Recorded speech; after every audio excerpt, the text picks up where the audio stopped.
Bicara tentang kebijakan obat nasional, kita tahu ya kebijakan atau segala kebijakan itu dibuat oleh pemerintah gitu ya, oleh pemerintah.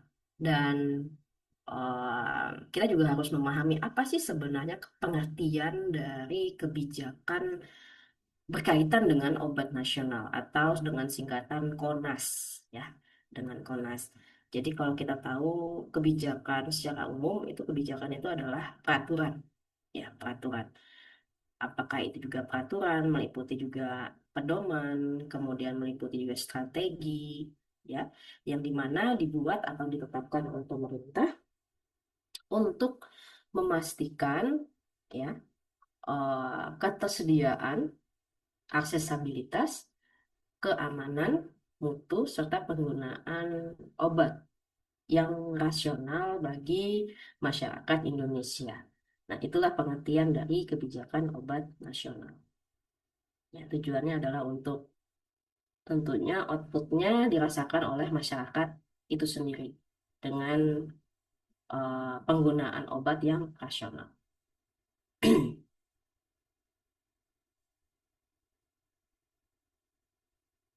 Nah, apa tujuannya? Tujuan pemerintah membuat pedoman maupun kebijakan ini, gitu ya.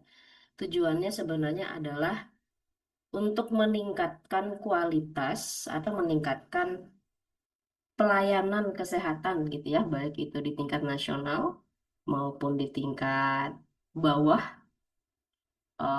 daerah gitu ya, dengan memastikan bahwa setiap masyarakat, setiap individu itu dapat mengakses obat-obatan dengan kualitas yang baik dan sesuai dengan kebutuhan medis mereka. Dan kebijakan obat nasional juga berupaya untuk mencegah penyalahgunaan obat, penggunaan obat yang tidak rasional, serta memastikan bahwa obat yang tersedia aman dan efektif untuk digunakan. Gitu ya. Kalian mungkin sudah paham ya apa artiannya rasional, tidak rasional gitu. Itu tujuan adanya terbentuknya kebijakan obat nasional.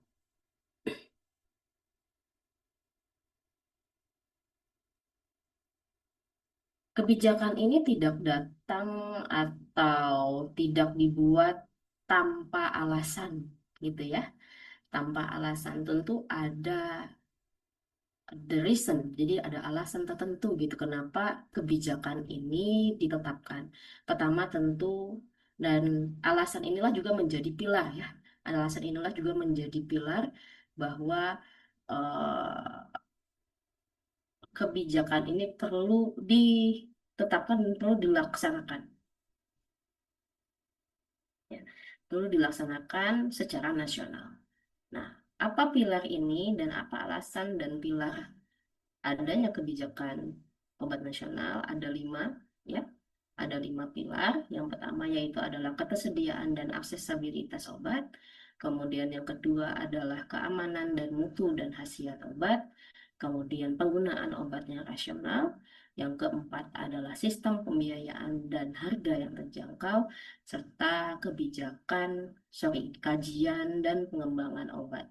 Jadi ada lima serta alasan kebijakan nasional, kebijakan obat nasional. Kita bahas satu-satu. Kita bahas yang pertama yaitu adalah kebijakan dan aksesabilitas obat. Ya, kenapa harus tersedia? Kenapa harus terakses? Ini kita sudah bahas di sebelum pertemuan sebelumnya ya, bahwa eh, baik fasilitas kesehatan atau pelayanan kesehatan ataupun obat pun harus tersedia dan mudah diakses untuk semua masyarakat, ya, semua masyarakat.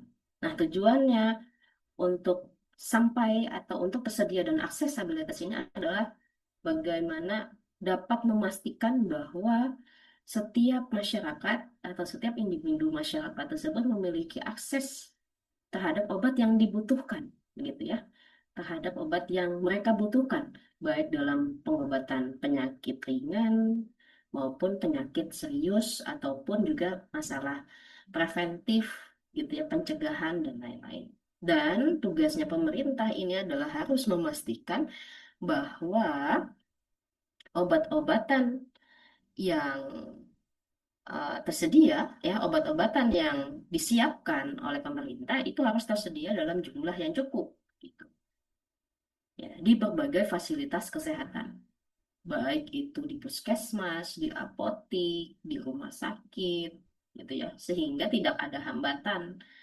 masyarakat itu dapat memperoleh pengobatan yang mereka butuhkan.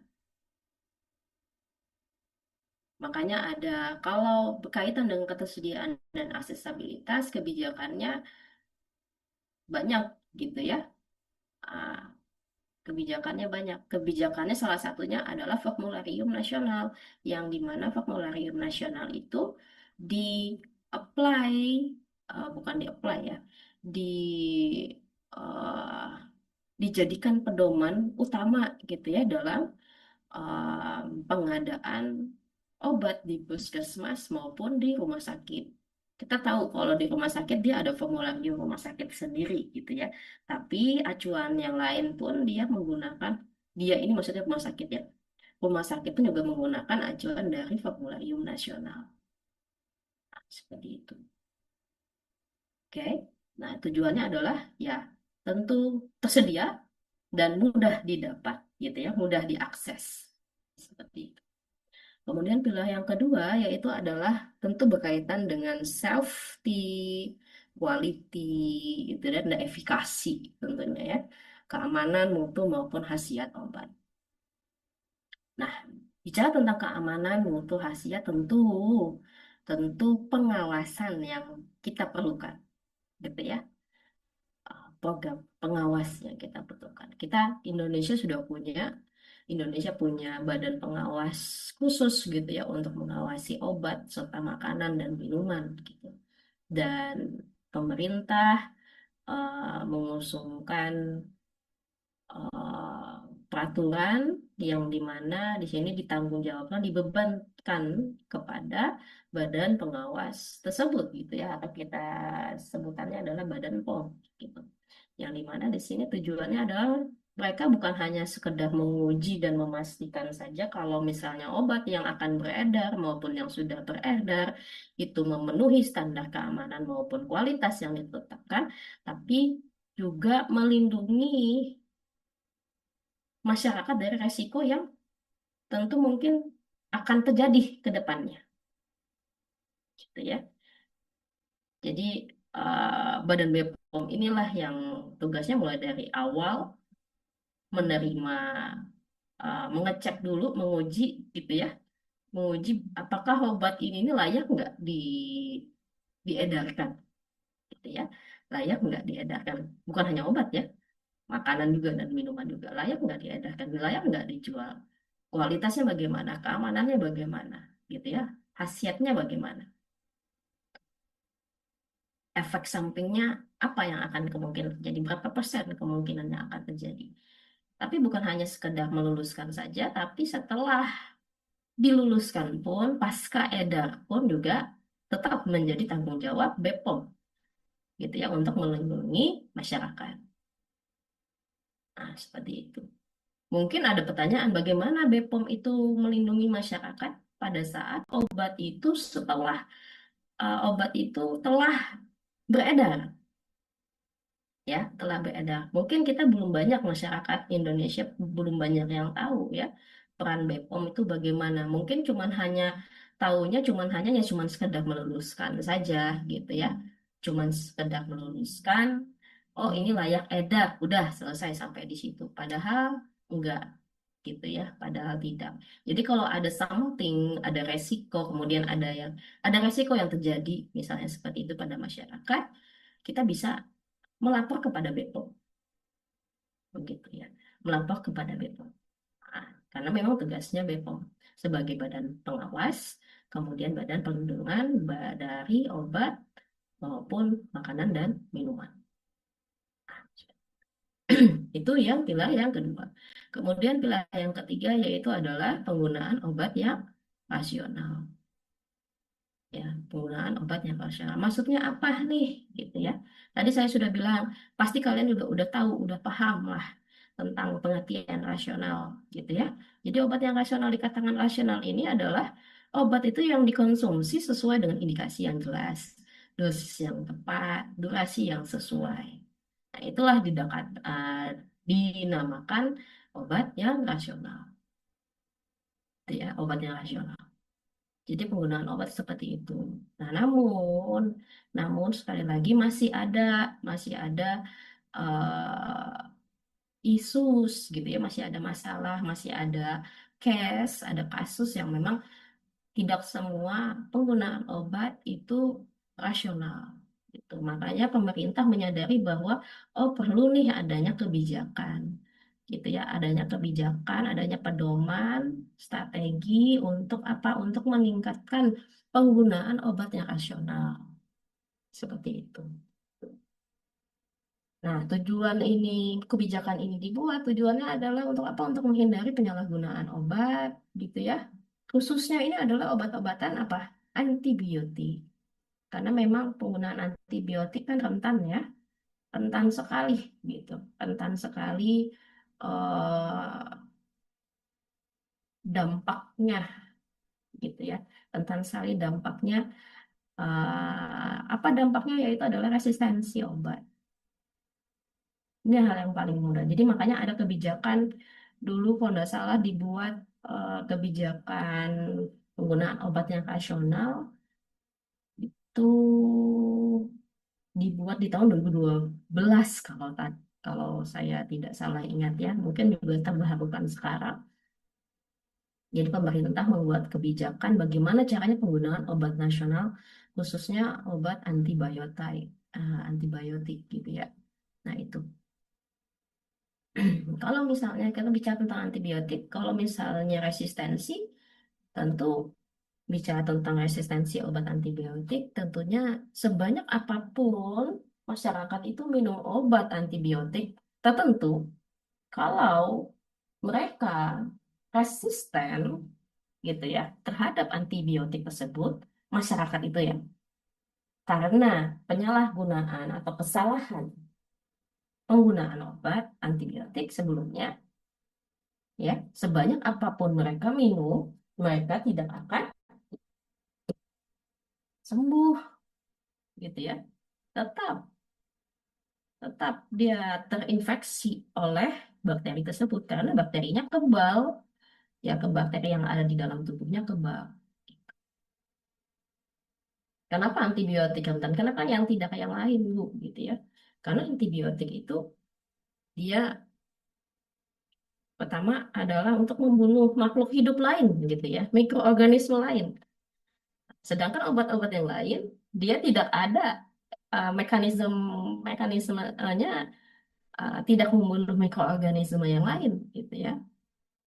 Nah, kalau bicara tentang antiplasma, antiplasmodium, misalnya antiprotozoa, nah dia juga bisa resisten, gitu. Jadi obat-obat yang memang membunuh antimikroorganisme, mikroorganisme yang lain itu dapat sangat rentan untuk menyebabkan resisten, gitu. Berbeda dengan obat yang lain, obat hipertensi misalnya, obat obat lipid misalnya, atau obat nyeri misalnya seperti itu. Dia kan obat-obat yang lain dia tidak membunuh mikroorganisme yang lain gitu. Dia hanya menekan reseptor gitu ya, menekan reseptor yang ada di dalam tubuh. Kalau antibiotik, mekanisme kerjanya yaitu adalah membunuh itu mikroorganisme ini. Nah, mikroorganisme ini dia ya dapat selayaknya dia makhluk hidup ya. Dia dapat dapat dapat apa ya? Hmm, dapat melindungi dirinya gitu dari serangan sesudah dari serangan selanjutnya. Nah, gitu. Misalnya seperti itu ya, dari serangan yang selanjutnya. Kalau misalnya serangan di awal itu tidak efektif, maka serangan selanjutnya itu pun juga jauh tidak lebih efektif. Nah, seperti itu. Ya, makanya dapat menyebabkan resisten. Ya, nah, untuk mendukung penggunaan obat yang rasional, diperlukanlah berbagai eh, macam program gitu ya. Antaranya itu adalah edukasi. Bagaimana caranya? Gitu. Ya, karena penggunaan masyarakat tentu tanpa edukasi, ya. Jadi tanpa edukasi ke masyarakat, penyalahgunaan obat itu pasti akan ada. Makanya perlu sekali edukasi oleh tenaga kesehatan, tenaga medis gitu ya. Pemberian informasi, pemberian edukasi kepada masyarakat tentang pentingnya penggunaan obat secara benar, ya, secara benar. Kalau kita bicara fokusnya antibiotik, ya penggunaan obatnya secara benar bagaimana antibiotik itu. Dan pengawasan tentunya, ya, pengawasan. Makanya antibiotik harus diresepkan. Ya, harus dibeli secara dengan menggunakan resep dokter. Karena penggunaan itu, gitu ya, penggunaannya rentan gitu untuk antibiotik. Tapi sekali lagi, meskipun sudah ada kebijakan ini keluar, masih masyarakat tertentu masih bisa nih, masyarakat tertentu di Indonesia terutama ya, masih bisa membeli obat antibiotik tanpa resep. Contohnya antibiotik apa yang paling sering dibeli tanpa resep? Amoksisilin, Bu. Betul, ya, amoksisilin. Jadi amoksisilin itu kayak macam parastamol gitu ya. Coba deh kalian experience, datang ke apotek tertentu gitu ya. Kemudian coba tanya, ada amoksisilin nggak? Boleh beli amoksisilin nggak? Mungkin 90% apotek boleh. Boleh membeli tanpa resep. Ya, padahal sudah ada loh kebijakan kebijakan peraturan gitu ya yang tidak diperbolehkan itu. Tapi ada beberapa alasan kenapa diperbolehkan, misalnya toh juga ada pernah pernah ada ini ya. Jadi ditanya kenapa tetap masih belikan amoksisilin tanpa resep dokter. Gitu. Dia bilang ada beberapa alasan. Meskipun kami menjual, kami juga memberikan informasi yang harapannya bisa bisa mengurangi penyalahgunaan obat gitu. Tapi tetap aja tidak dibenarkan karena tidak legal gitu ya. Tidak legal kenapa? Menyalahi aturan. Seperti itu. Ya, menyalahi aturan. Semakin banyak apotek yang menyalahi aturan, maka semakin banyak juga masyarakat yang akan resisten terhadap amoksisilin, gitu, ya, terhadap amoksisilin. Kalau misalnya banyak orang yang, nih, ya, kita tahu kalau misalnya kalian sudah belajar tentang antibiotik, amoksisilin itu adalah spektrum luas. Itu digunakan secara empiris, gitu ya. Dengan secara empiris, empirisnya dalam artian bukan bukan zaman dahulu ya. Kalau misalnya kita bicara tentang pengobatan kan ada empiris, ada profilaksis, gitu ya. Kemudian juga ada obat yang memang sesuai dengan hasil laboratorium gitu sudah dikeluarkan. Nah, antibiotik amoksisilin itu adalah memiliki spektrum yang luas sehingga dibuatlah skema kalau antibiotik itu memiliki spektrum luas maka penggunaannya secara empiris, ya, secara empiris itu sebelum pasien mendapatkan hasil resisten atau sensitif terhadap antibiotik tertentu. Nah, seperti itu ya. Kalau udah bicara, kalau kalian udah belajar antibiotik pasti sudah paham apa yang saya bicarakan ini, gitu ya. Nah, sebelum keluar list itu, kalau udah pengecekan data lab ya, pengecekan list pasien tersebut sensitif atau resisten terhadap eh, infeksi tersebut atau penegakan diagnosanya sudah tepat. Oh, dia kena infeksi ini pasiennya. Nah, setelah data lab itu keluar, gitu ya, barulah boleh tuh diganti atau diteruskan obat empiris tadi. Oh, ternyata misalnya pada saat tersebut, pada saat data lab udah keluar, kalau kita bicara tentang pasien ya, oh data labnya ternyata pasien tersebut resisten terhadap antibiotik amoxicillin misalnya atau beta lactam, golongan beta lactam. Ya udah dicari yang sensitif terhadap eh, antibiotik gitu ya, sensitif. Apa? Nah, listnya ada pasti banyak listnya gitu ya kalau kita pasiennya inap di rumah sakit gitu ya. Nah, itu pasti di apa? Dilakukan. Nah, kalau misalnya resisten nih gimana? Nah, itulah tadi ya banyak sekali ketika pasien-pasiennya sudah masuk rumah sakit itu pada saat dicek darahnya dan hasilnya keluar ya obat-obat yang spektrum luas selain beta-lactam gitu ya, ceftriaxone ya golongan cefalosporin gitu ya. Itu ketika itu sudah resisten ya full tuh semua. Karena beta-lactam itu tuh kan keturunannya banyak ya. Derivatnya banyak, derivatnya banyak. Sehingga kalau sudah s- resisten terhadap itu, akan banyak puluhan antibiotik lain tuh juga akan resisten. Sehingga hanya sedikit saja yang sensitif.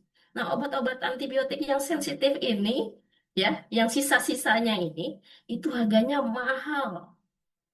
Mahal sekali, gitu ya. Mahal. Dan penggunaannya pun juga harus penggunaan khusus kayak seperti injeksi intravena dan lain-lain. Nah, makanya kenapa peran tenaga kesehatan itu tuh harus mendukung jalannya kebijakan obat nasional terutama antibiotik penggunaan rasional antibiotik ini. Ya, karena memang ujungnya adalah korbannya masyarakat gitu ya. Kemudian yang bertanggung jawab sepenuhnya atas kesehatan masyarakat tersebut ya masyarakat itu juga gitu. Kalau dia udah resisten dengan obat-obat yang spektrum luas, ya kita tahu ya kalau bisa bicara dengan harga, spektrum luas itu harganya lebih murah. Spektrum sempit jauh harganya lebih mahal, gitu ya. Nah, kalau sudah resisten terhadap itu, ya masyarakat harus mengeluarkan uang lebih lagi, gitu kan. Belum lagi lossnya, lama rawat inapnya karena dia resisten, lama sembuhnya, nah tentu mengeluarkan banyak lebih uang. Seperti itu. Ya, jadi memang peran tenaga kesehatan dalam em, meningkatkan obat rasional itu sangat tinggi, ya. Bukan sangat tinggi, memang memang nomor satunya itu untuk tenaga kesehatan ini, gitu ya, kebijakan tentang penggunaan obat rasional. Gitu. Sehingga masyarakat bisa kita handle dia, ya gitu ya, penyalahan penggunaan obat yang tepatnya. Nah, inilah eh, dilema dari kebijakan obat rasional. Di sisi lain tenaga kesehatan yang masih nakal gitu ya, yang masih nakal. Tenaga kesehatannya gitu, bukan masyarakatnya karena masyarakat nggak tahu kalau masyarakatnya udah diedukasi nggak boleh makan antibiotik atau nggak boleh beli antibiotik tanpa resep dokter, udah pasti dia akan ini didukung juga apotek-apotek yang lain. Apotek-apotek tidak memperjualbelikan tanpa resep dokter. Udah pasti penggunaan obat rasional akan meningkat drastis, ya. Oke. Kemudian selanjutnya yaitu adalah pilar yang selanjutnya yaitu adalah sistem pembiayaan dan harga yang terjangkau. Nah, untuk menjaga sistem pembiayaan serta harga yang tetap terjangkau, maka dibuatlah nih kebijakan, gitu ya. Kebijakannya di sini ya tentu masyarakat, masyarakat pemerintah menetapkan harga eceran tertinggi, gitu ya. Semua obat yang beredar di Indonesia harus memiliki label HET, gitu ya. Label HET. Kemudian eh, kalau ada jaminan atau di bawah kesehatan jaminan nasional atau di bawah BPJS, program BPJS, maka obat tersebut harus eh, apa ya, terjangkau, gitu ya, harus terjangkau. Kemudian mudah dalam sistem pembiayaan. Bahkan ada obat-obat tertentu uh, yang gratis untuk masyarakat yang kurang mampu. Nah, di sini masa pemerintah juga mendukung upaya dengan memberikan subsidi dan akses layanan kesehatan yang lebih mudah. Ya, harapannya tentu dengan harga yang lebih terjangkau, yang lebih murah, tentu harapannya adalah masyarakat dapat memperoleh obat yang diperlukan tanpa kendala masalah biaya, gitu ya, masalah biaya. Tadi masalahnya udah ada ketersediaannya, masuk aksesibilitas, dan ada lagi menurunannya dengan harga yang terjangkau. Jadi masyarakat bisa mendapatkan obat tanpa harus berpikir bahwa ih ini mahal, nggak bisa dapat obat karena uangnya nggak cukup, misalnya seperti itu. Masyarakat tidak perlu memikirkan hal itu karena memang udah dapat dihandle oleh pemerintah karena ada masuk di jaminan kesehatan nasional, gitu ya. Nah, makanya ya program BPJS ya kita dapat gunakan, gitu ya. Kalian punya punya BPJS semua, kalian bisa bisa mendapatkan obat dengan mudah, gitu ya, dengan hanya menggunakan um, menggunakan BPJS kalian, gitu, dengan harga yang terjangkau, bahkan tanpa perlu biaya keluar mendapat tanpa perlu mengeluarkan biaya, gitu ya, kalau misalnya kita memerlukan obat yang kita perlukan. Ya caranya ya adalah datang ke fasilitas kesehatan yang bekerja sama dengan BPJS, gitu ya. Kemudian kita cek ke dokternya, kemudian ya setelah itu kita dapat pengobatan. Nah, seperti itu. Ya, syaratnya adalah kita harus punya keluhan dulu. Ya, kalau datang dengan keadaan sehat walafiat, ya bingung juga, gitu ya. Ala, apa yang diresepkan nanti sama dokter, gitu ya. Oke, ini adalah pilar yang untuk sistem pembiayaan dan harga yang terjangkau. Kemudian yang selanjutnya yang terakhir yaitu adalah kajian dan pengembangan obat. Kalau bicara tentang kajian dan pengembangan ini kan eh, apa ya, riset, gitu ya, riset itu. Kemudian kaji, evaluasi. Kalau bicara kajian itu mengevaluasi, menganalisa obat yang sudah ada, gitu ya. Melihat ada apakah obat ini bagus atau tidak dan lain-lain, serta pengembangan, development, gitu. Yang dimana di sini eh, bicara tentang obat yang akan apa ya, dikembangkan, obat baru, gitu ya, yang akan dikembangkan. Kemudian obat baru yang akan beredar di Indonesia, gitu. Baik itu dari luar misalnya atau memang dari produk lokal yang baru dibuat, misal seperti itu ya. Yang dimana tujuannya di sini adalah untuk eh, mengupgrade obat, ya, mengupgrade obat yang jauh lebih efektif, yang jauh lebih aman, dan tentunya juga mengurangi, bisa mengurangi ketergantungan impor obat, gitu ya, dari luar negeri, karena kita bisa, gitu ya, bisa melakukan pengembangan obat secara nasional, ya, pembuatan obat secara nasional. Tujuan bagaimana nih caranya, gitu ya? Ya caranya adalah memperkuat industri atau pembuat obat, gitu ya, industri farmasi dalam negeri tentunya, gitu ya, di Indonesia dapat mengembangkan produk obat yang sesuai dengan kebutuhan lokal, gitu ya, serta meningkatkan kemandirian dan penyediaan obat-obat yang diperlukan oleh masyarakat. Nah, sekarang mungkin udah banyak ya industri-industri farmasi yang yang apa ya, yang berdiri sudah sekarang gitu ya, yang telah berdiri. Jadi kita nggak terlalu banyak membuat membeli obat impor gitu ya, membeli obat impor dari luar, karena kita sudah bisa memproduksi obat-obat memang sesuai dengan kebutuhan masyarakat kita masing-masing. Itu masyarakat Indonesia lah. Ya, itu banyak. Coba nanti kalian kalian pun tentu punya memes ya. Kalian tentu punya memes. Coba buka memes kalian, kalian lihat eh, industri obat apa saja yang industri obat apa saja yang ada di Indonesia gitu ya, yang ada di Indonesia, yang punya Indonesia lah, punya lokal gitu ya, punya lokal. Dan banyak pasti itu, apalagi obat-obat generik itu pun juga banyak udah juga banyak gitu ya, juga banyak industri dari industri lokal gitu.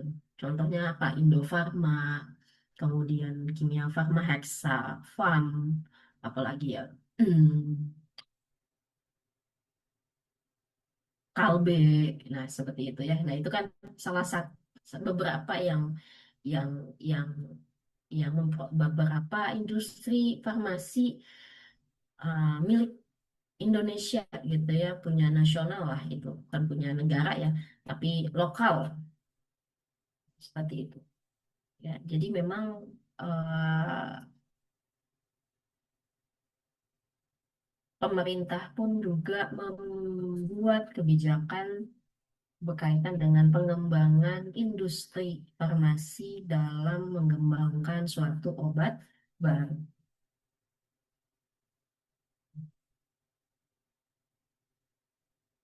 Oke. Dari sini ya, dari 5 pilar ini, maka masih ada tantangan yang harus dihadapi ya dari pemerintah ya, Indonesia. Tantangannya apa? Yang pertama tentu tantangannya di sini yang masih terjadi adalah masih kurangnya distribusi yang merata. Ya, masih kurangnya distribusi yang merata di daerah-daerah, terutama daerah-daerah terpencil. Ya, sudah saya bilang, katakan bahwa hambatan Indonesia itu bahwa kita itu luas sekali gitu ya, luas sekali.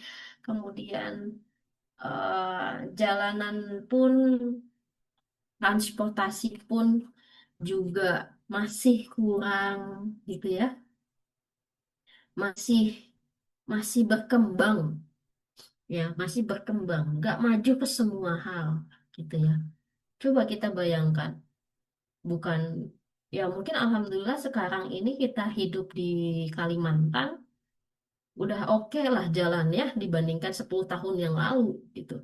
10 tahun yang lalu, bayangkan 10 tahun yang lalu, saya aja dulu 10 tahun yang lalu untuk saya saya pergi ke Bandung untuk kuliah S2, bayangin, itu di tahun 2012. Dulu 2012, kalau kalian masih ingat ya, Samarinda aja, capital city dari Kalimantan Timur, dulu di tahun 2012, sebelum tahun 2012, saya masih ingat jelas, itu 2 hari sekali mati lampu, selalunya pagi ke sore atau sore ke malam, enggak kayak seperti tiap hari gitu ya. Kemudian saya tiba-tiba datang ke Bandung, merasa karena udah terbiasa sering mati lampu gitu ya. Kemudian datang ke kota, ke Jawa yang yang kayak seperti nggak pernah mati lampu gitu. Ya. Saya hidup 3 tahun di Bandung nggak pernah mati lampu. Ada pernah mati lampu karena kebakaran waktu itu. Cuman itu, gitu ya. Kemudian nggak ada yang namanya antri, yang namanya antri apa namanya nyari nyari bensin, jadi nyari nyari petrol gitu ya. Nggak ada gitu antri di kota di daerah Jawa itu. Kita di Indonesia mungkin sampai di Indonesia, Kalimantan Timur, Samarinda mungkin sampai saat ini masih ngantri nunggu nunggu antrian isi bensin gitu kan. Di Jawa nggak ada. Nah, ini adalah contoh contoh real, bukan mungkin contoh, bukan obat juga ya. Ini contoh real yang memang bahan bakar saja yang jadi kebutuhan utama kita saja masih nggak rata gitu ya, masih nggak merata. Di sisi lain, di daerah lain, kita memerlukan bahan bakar aja mesti antri mulai pagi, nah gitu ya, mulai harus keluar dari rumah secepat mungkin supaya bisa mendapatkan bahan bakar. Masyarakat di daerah Jawa, seberapa terserah dia, mereka aja mau keluar mau masuk gitu ya, mau keluar secepat mungkin atau selambat mungkin dari rumah, mereka akan tetap mendapatkan dengan mudah bahan bakar. Itu contoh kecil aja ya, contoh contoh sangat ini gitu, contoh sangat betapa masih nggak meratanya gitu ya. Ini kebutuhan utama loh bahan bakar itu gitu ya. Karena orang-orang sudah pakai motor, sudah pakai mobil. Nah, apalagi kita kembali ke slide, apalagi obat gitu ya. Apalagi obat, nggak semua mungkin orang-orang memerlukan obat gitu ya. Apalagi obat, apalagi tidak meratanya obat gitu ya. Pasti daerah-daerah tertentu tuh juga sangat sulit mendapatkan obat. Kita masih mending lah hidup di Kalimantan, oke lah kita ini. Tapi kalau coba hidup di Papua sana, di Sulawesi gitu ya, di pulau-pulau kecil, mesti naik kapal dulu gitu ya, menyeberangi sungai, menyeberangi laut untuk mendapatkan fasilitas kesehatan karena tidak katanya. Nah, inilah tantangan itu. Kita nggak bisa nutup mata ya, tapi itu realitanya. Kemudian tantangan selanjutnya adalah tentu harga obat masih tinggi. Enggak harga obat, harga makanan juga sembako juga ya. Perbedaan signifikan antara di Papua dengan di mana? Di Jawa sekali lagi. Atau di Kalimantan. Harga sembakonya gitu. Apalagi harga obat ya. Apalagi harga obat. Harga air minum aja nih ya. Air minum mineral di Jawa sama di Kalimantan berbeda.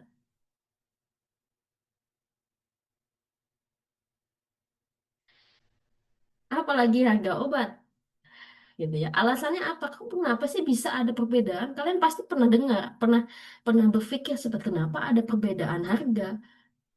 Alasannya apa? Biaya transportasi. Transportnya nih, biaya transportnya yang berbeda. Jadi kita juga kayak seperti, oh oke, tapi nggak ada gitu bantuan dari pemerintah. Ya. Toh juga semua semua juga bayar pajak gitu ya. Bayar pajaknya sama, pajak jalan, nah, gitu ya, pajak kendaraan. Itu kemana ya? Nah itulah ininya. Kembali ke sini pun harganya juga sama. Kenapa harga obat masih ada perbedaan? Nah, itu. Di antara yang pertama adalah beda daerah, ada tambahan-tambahan lainnya. Nah, terus juga ada masyarakat yang masih memang penghasilan rendah dan masih juga tidak mampu untuk membeli obat karena terlampau tinggi. Kalau misalnya, oke, lupakan biaya transport dan lain-lain, atau biaya distribusi dan lain-lain, coba biaya pembuatan obat. Nah, itu juga juga masalah juga ya, bahan baku misalnya gitu ya. Kenapa harga obat cenderung lebih tinggi misalnya? Ya, karena mungkin di dalam industrinya sendiri kita tantangannya di sini adalah bahan bakunya itu sudah mahal mulai dari awal, gitu ya. Atau bahan tambahan lainnya seperti itu. Nah, sehingga harganya mungkin tidak boleh kita kita patok harganya yang lebih murah, kecuali memang ada subsidi, gitu ya, subsidi, kecuali ada subsidi dari pemerintah ya dalam pembelian bahan baku, gitu ya, pembelian bahan tambahan di dalam industri farmasi, sehingga bisa menekan harga obat nanti, gitu ya, pada saat setelah diedarkan harga obatnya bisa terjangkau, gitu ya, oleh masyarakat, baik masyarakat yang berpenghasilan rendah maupun yang berpenghasilan di atas rata-rata. Kemudian tantangan selanjutnya yaitu adalah maraknya peredaran obat ilegal dan palsu di pasaran. Ya, ini kita juga banyak ya obat seperti ini ya, banyak pemalsuan-pemalsuan obat gitu. Kita semakin masyarakat yang semakin banyak masyarakatnya, jumlah masyarakatnya, maka semakin banyak juga hal yang negatif yang tidak bisa terkontrol atau kurang terkontrol. Ya, obat-obat legal dan palsu seperti ini, gitu ya. Bahkan obat-obat yang kadaluarsa, wah sekarang ya, ditutupin atau dihilangin nih ininya, apa tulisan expired date-nya, gitu ya. Beyond use date-nya, ED-nya di belakang, biasanya tulisannya kan di belakang ini ya, di belakang cover merek dari obat, gitu kan.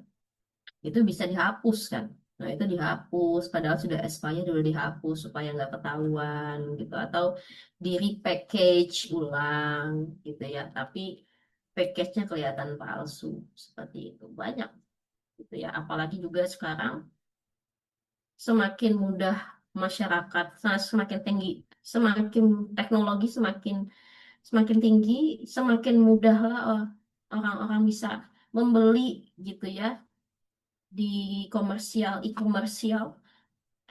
dan tentu pengawasannya pun juga kadang nggak sampai sana gitu ya, nggak sampai di e-komersial gitu.